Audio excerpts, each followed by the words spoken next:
All right, thank you, Tony. Now breaking news in the Boston Marathon bombing. Tsarnaev just pleaded not guilty to 30 charges, including using a weapon of mass destruction to kill. It's the 19-year-old's first public appearance since the deadly attack, and we have in-depth coverage tonight. Eyewitness News reporter Nicole Estefan has new information on Tamerlan Tsarnaev's widow, who's still living in Rhode Island. First, we go to Target 12 investigator Tim White, live outside federal court in Boston, where he spoke to a friend of one of the victims.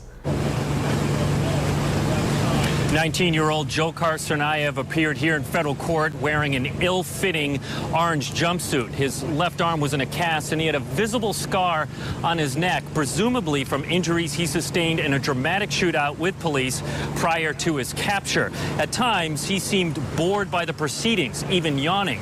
He spoke with a thick accent, and that was to say not guilty to 30 charges leveled against him.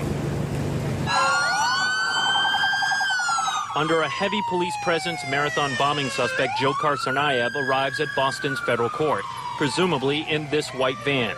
He's being held at a federal hospital in northern Massachusetts.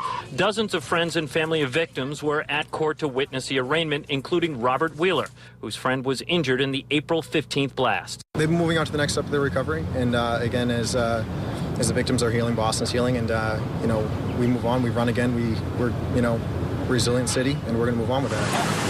In court, Tsarnaev pleaded not guilty to 30 counts, accused of using a weapon of mass destruction, leading to the deaths of 3 people and wounding more than 260.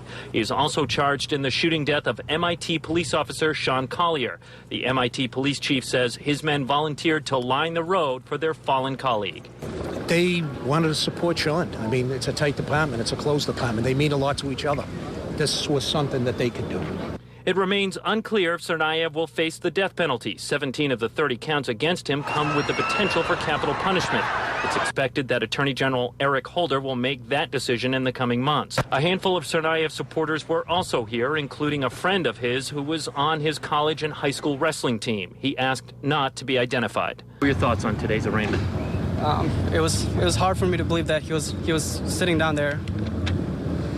And it wasn't the same guy. He was a changed person, I guess. He's a man that does not deserve a name, in my opinion. And when it comes down to it, 2 people did something bad that day, and thousands of people did something good. And that's the story of that day.